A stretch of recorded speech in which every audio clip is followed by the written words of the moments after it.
Hola, ¿qué tal? ¿Cómo están? Bueno, yo soy Karina Donantueno, soy arteterapeuta Gestalt y terapeuta de la biografía humana. Ayudo a las personas a sanar heridas inconscientes de su pasado, de su infancia especialmente, y a reconectarse con su propio ser esencial. Acá me hacen dos preguntas para este trabajo. ¿Cómo actuar con una persona tóxica y por qué las personas se aferran a una relación tóxica? Bueno, yo voy a invertir el orden de las preguntas y voy a comenzar por la segunda, porque es necesario comprender cómo es que una persona llega a ser tóxica.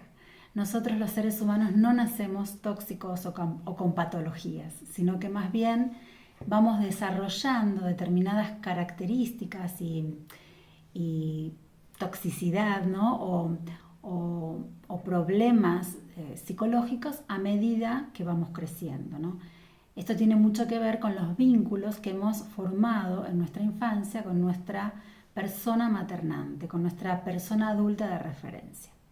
Bien, vamos a entrar un poquito en contexto. Todos los seres humanos nacemos blandos, amorosos, sensibles, eh, perceptivos, ¿no? Con una capacidad infinita de amar. Si ustedes observan a un recién nacido, nacido en condiciones respetadas y naturales, ese recién nacido no tiene más que mirada de amor profundo hacia su madre, ¿no? Entonces, todos venimos de ahí, de ese lugar de pura esencia, ¿no? De traer como toda esta pureza e inocencia al mundo. Bien, ¿qué pasa?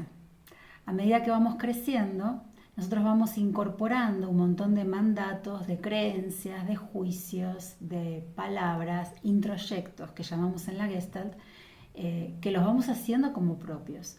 ¿Por qué? Cuando somos niños no tenemos la capacidad de filtrar eso que nos dicen, ¿no? Cuando nosotros recibimos algún juicio o algún condicionamiento en la etapa de la primera infancia especialmente, y nos dicen, por ejemplo, no sos bueno para las cuentas o para los números, no sos bueno para leer o no sos creativo, ¿no?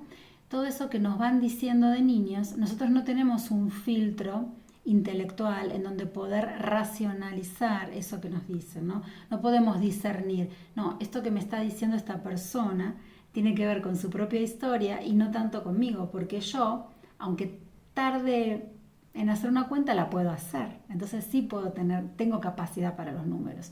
O yo tengo una creatividad diferente a lo que es lo esperado por esta persona, ¿no? No tenemos esa capacidad de raciocinio. Y para nosotros nuestra figura maternante va a ser crucial, porque todo lo que nombre esa persona, nuestro adulto de referencia, va a ser para nosotros como de alguna manera la realidad, ¿no? La verdad.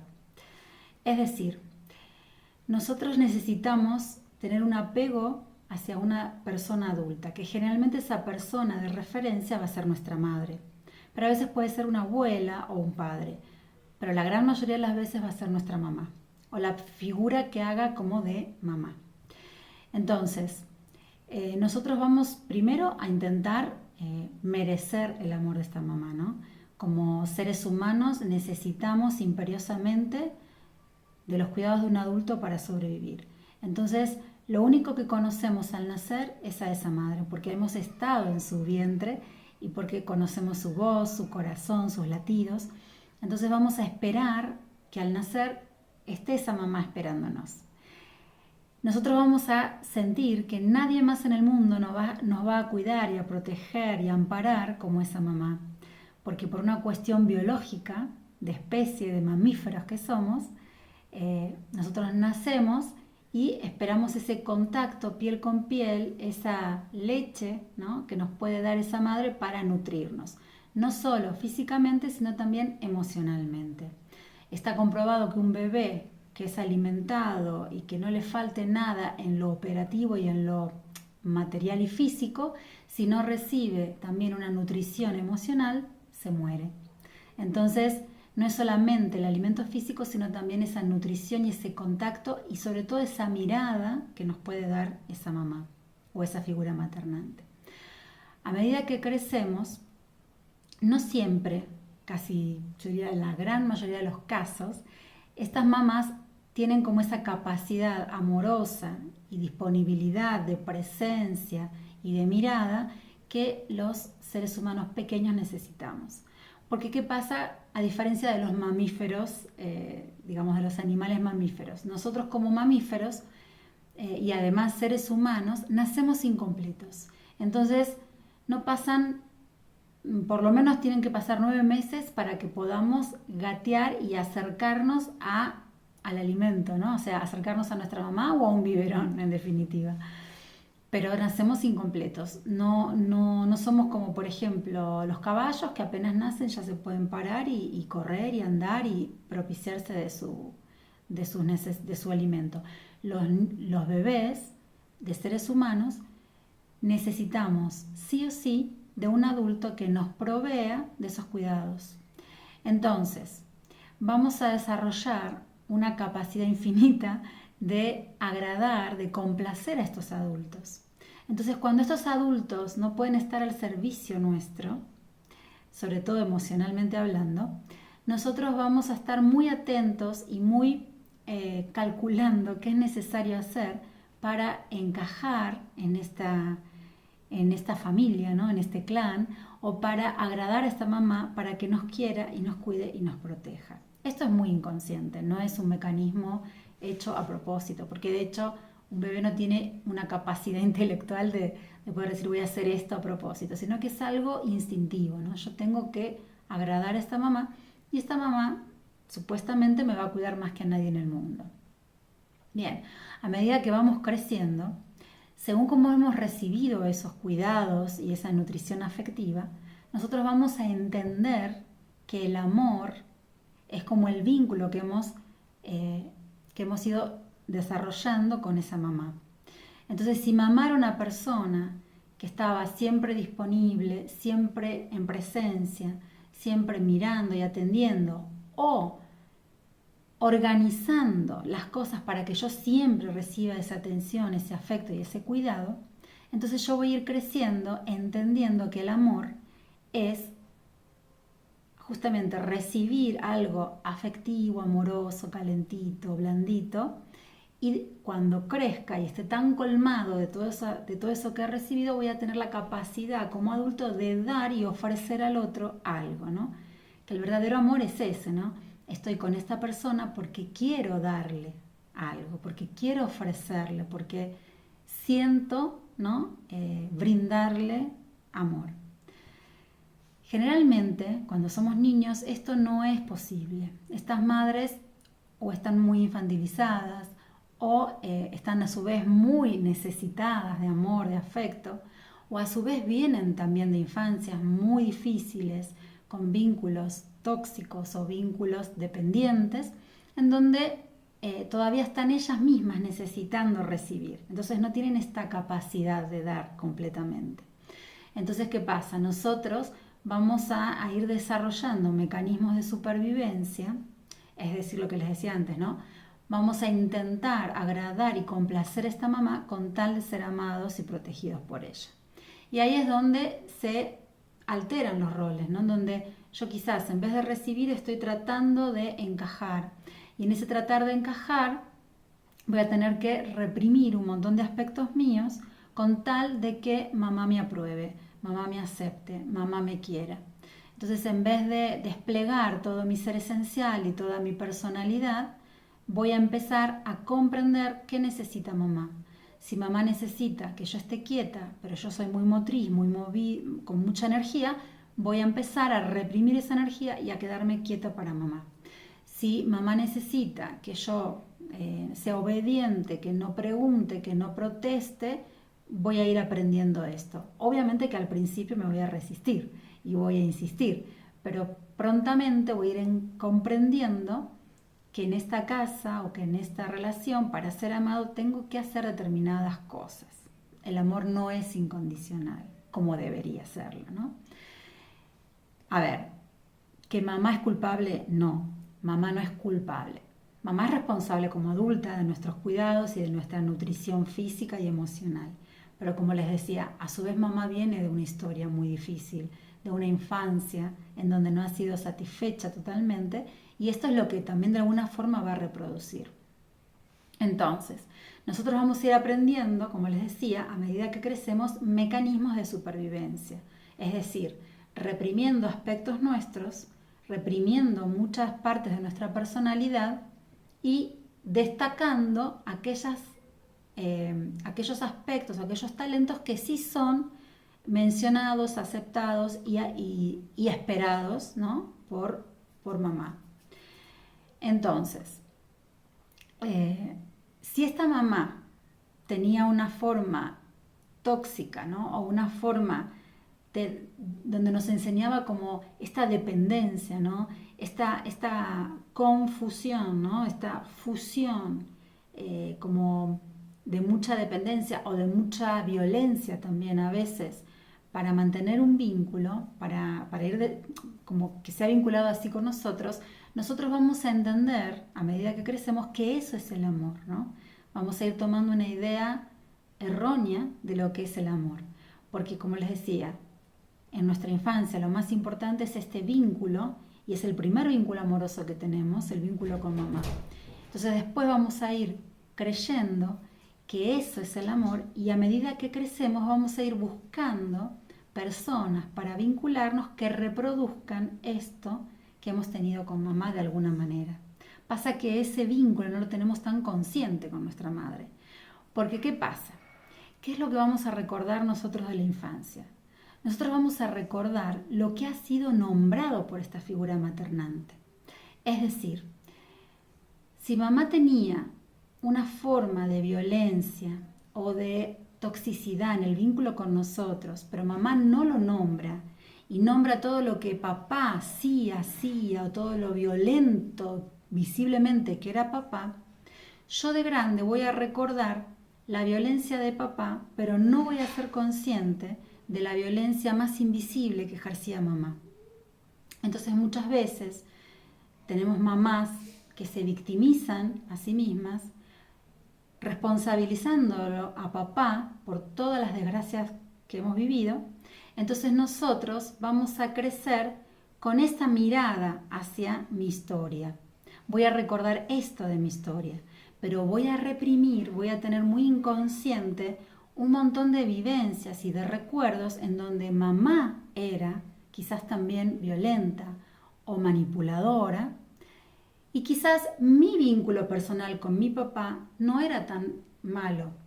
Lo que pasa que mamá al nombrar a este papá de una manera como a este papá como violento o a este papá como el malo de la película, yo voy a crecer creyendo que el malo era papá, ¿no? A pesar de que quizás conmigo no hubo algún hecho particular. A veces sí lo hubo, ¿no? Pero no son solamente las violencias que recibí de papá, sino también las que he recibido de mamá. Y como les decía, como esto es difícil de organizar en la conciencia, si nadie lo nombró, no lo voy a recordar. Y claro, ¿quién va a tener el discurso dominante sobre mi historia? Esta figura maternante, es decir, generalmente la que va a tener el poder del discurso va a ser mamá. Entonces yo voy a recordar mi historia en función de lo que mamá nombró, pero esa no necesariamente es mi verdadera vivencia, porque nadie pudo nombrar cuando yo era niño mis vivencias desde mi sentir, cómo yo percibía todo eso que sucedía en casa. Entonces, como yo no voy a ser consciente de esta toxicidad en el vínculo con mamá, cuando sea adulta voy a salir a buscar vínculos que reproduzcan esta vivencia infantil, porque erróneamente voy a creer que eso es el amor, porque eso es lo que viví con mamá. Entonces, ¿qué pasa? Si yo me identifico a esta mamá que es más manipuladora, víctima y que tiene una violencia invisible, ¿no? Desde un lugar donde aparentemente no es violenta, pero que en mí ejerce mucha presión psicológica, entonces yo quizás me identifico con este rol y voy a emparejarme con una persona visiblemente violenta, que quizás me maltrata, me pega, bueno, ¿no? Todo esto que podemos encontrar en los vínculos tóxicos. Entonces, aparentemente, yo voy a ser la víctima y la otra persona el victimario. Y a ver, no estoy justificando en absoluto ningún tipo de violencia, ¿no? O sea, no digo que esta persona es inocente y que me puede pegar, no. Lo que estoy diciendo es que para que haya un vínculo con una persona violenta, que golpea, ¿no? y que maltrata, yo de alguna manera tengo que prestarme a ese vínculo. Porque esto, como ya lo viví de una u otra forma en mi infancia, me es familiar. Entonces yo voy a buscar vínculos que reproduzcan mi escenario de infancia. ¿Y qué pasa? Fíjense que generalmente en las relaciones tóxicas, la persona cuando empieza a estar con el otro miembro de la pareja que es visiblemente violenta o tóxica, no se da cuenta, ¿no? Es como que dice, yo no me daba cuenta, no había ningún signo, no pasaba nada hasta que de repente cuando nos fuimos a vivir juntos, o de repente cuando X, empecé a notar, o de un día para el otro se puso violento, o me pegó, o me empezó a celar, o no me dejaba salir, o me encerraba. Pero claro, todos los que estamos por fuera nos damos cuenta perfectamente que no fue de un día para el otro, que había muchos indicios, que había muchos signos de que esta persona tenía un vínculo, una personalidad tóxica. Pasa que como en realidad los dos tienen como esta tendencia a la toxicidad en el vínculo, la persona que después termina como víctima no va registrando estas señales, estos indicios de toxicidad en el vínculo, ¿no? Y termina involucrándose creyendo encontrar, ¿no? al príncipe azul, porque generalmente son vínculos que empiezan con mucha fantasía, con mucha espectacularidad, aparentemente. Y bueno, y después, una vez que la relación está como bien asegurada, ¿no? Ahí la persona visiblemente violenta va a salir a ejercer todo su control, su toxicidad, su necesidad de poder, ¿no? Pero bueno, como les decía, esto es como una cosa que se retroalimenta, ¿no? Porque uno de los dos es visiblemente tóxico, pero el otro alimenta desde una violencia invisible y manipulativa este vínculo. Es una cosa que se va construyendo de a dos. Ahora, y con esto vuelvo a repetir, no estoy justificando en absoluto la violencia hacia uno de los dos miembros de la pareja, ¿no? O sea, esto no justifica los golpes, esto no justifica el maltrato de ninguna manera, ¿no? Pero sí, no cualquier persona se queda en un vínculo donde le están maltratando. Sobre todo cuando estos vínculos duran mucho tiempo, ¿no? Donde ya es evidente el maltrato, donde ya es evidente la toxicidad. Entonces, ¿por qué las personas se aferran a una relación tóxica? Que era la segunda pregunta que invertí, ¿no? Por esto mismo, ¿no? Porque venimos de una vivencia desde nuestra infancia de haber tenido un vínculo tóxico o de haber presenciado vínculos tóxicos, ¿no? En mi escenario de infancia. Esto me es familiar para mí, esto me es natural. Yo normalizo esta violencia. Entonces después, cuando me encuentro con esa persona, no veo los indicios, ¿no? No me quiero dar cuenta y no me doy cuenta porque no tengo consciente todo eso que viví de niña o de niño. Nadie nombró esto, entonces no lo pude organizar intelectualmente.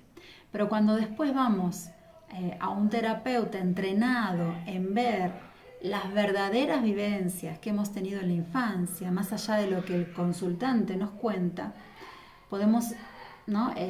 Hay una técnica especial. Yo con mi técnica de bioarteterapia puedo como encontrar eso que la persona no sabe de sí misma, de su propia historia, y ahí vamos a ir encontrando un montón de indicios, un montón de vivencias, un montón de situaciones donde esta persona ya vivió eso, y cuando se lo nombro, con las palabras justas y precisas, recreando su escenario de infancia real desde la vivencia de ese niño, enseguida es como que la persona se le hace como una revelación, ¿no? Como diciendo, ¡ah, sí, era así! ¡Ah, sí, mi mamá esto, ¿no? ¡Ah, sí! O sea, internamente es algo que ya sabemos, pero no lo hemos podido organizar en la conciencia, porque nadie lo nombró cuando éramos niños.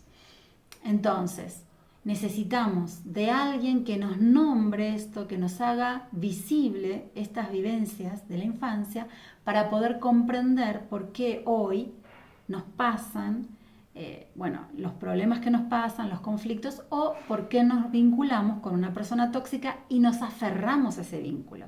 Porque a pesar de que sabemos que nos lastima, es un vínculo que necesitamos, porque nos reproduce nuestra vivencia infantil, la real vivencia infantil. Una vez que podemos hacer consciente qué fue lo que de verdad nos pasó cuando fuimos niños, quizás podemos empezar a hacer cosas diferentes en nuestro presente, ¿no? Y bueno, ¿cómo actuar con una persona que es tóxica? Bueno, en principio un vínculo tóxico no se puede sostener, ¿no? No hay forma. Lo más saludable es alejarnos de una persona tóxica. Pero como les decía antes, si yo no puedo organizar en mi conciencia todo esto, ¿no? Y comprender de dónde viene mi necesidad de vincularme con alguien tóxico, yo voy a perpetuar el vínculo. Y aunque lo termine, luego me buscaré otro que va a ser igual. O a veces actuamos desde dos polos diferentes, ¿no? A veces nos ubicamos en el lugar de la víctima y en otros vínculos quizás nos ubiquemos en el lugar del victimario. Porque también muchas veces, yo les decía, cuando nos identificamos con mamá, por ahí desarrollamos como esta característica de víctima. Pero a veces nos ponemos como en el lado opuesto y hacemos lo contrario, todo lo contrario a lo que vivimos con mamá, ¿no? Y nosotros nos convertimos también en una persona tóxica desde el lado de la violencia visible.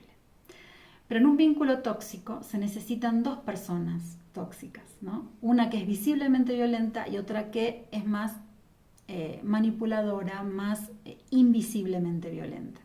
Y bueno, y acá tenemos otro tema, ¿qué son las violencias invisibles? Bueno, tema para otra entrevista. Si no se nos va a hacer demasiado largo, veo que vamos ya como 22, 23 minutos. Así que bueno,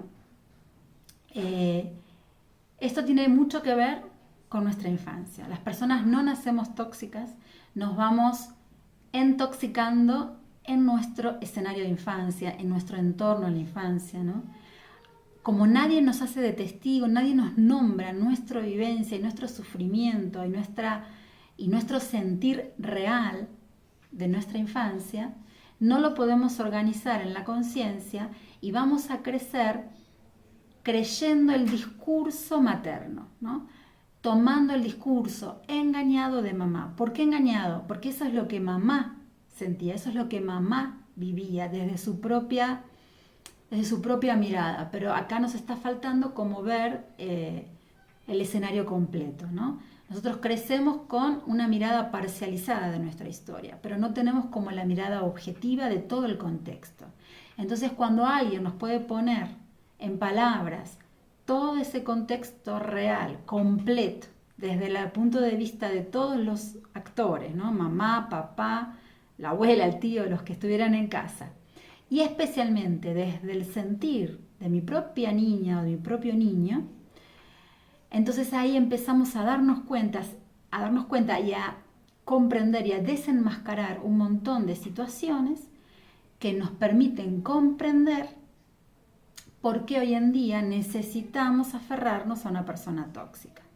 Entonces la comprensión de la vivencia real de lo que nos pasó en la infancia nos va a dar la respuesta a por qué hoy en día yo necesito sostener este tipo de vínculos, ya sea desde el lado de la víctima o del victimario, porque aquí hay dos responsables, ¿no? Cuando somos adultos, los dos somos responsables de alguna manera, ya sea de quedarnos o de ejercer violencia. Y bueno, este tema es complejo, es polémico, da para mucho más.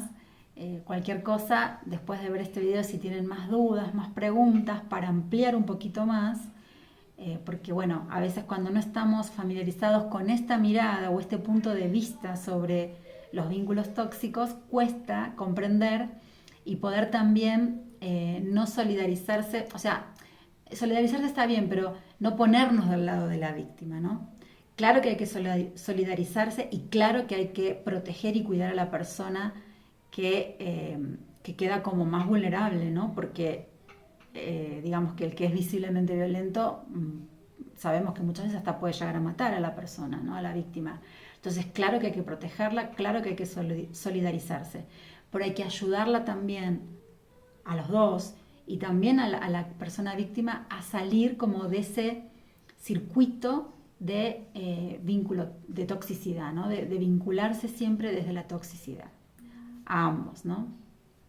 Porque de alguna forma los dos han sido víctimas cuando fueron niños, tanto uno como el otro, porque la persona que termina siendo una persona violenta y altamente y visiblemente, ¿no?, agresiva, también ha sufrido esa agresión y ese maltrato en la infancia y luego lo reproduce, ¿no? Así que bueno, cualquier cosa, aquí estoy para lo que necesiten. Un abrazo, gracias.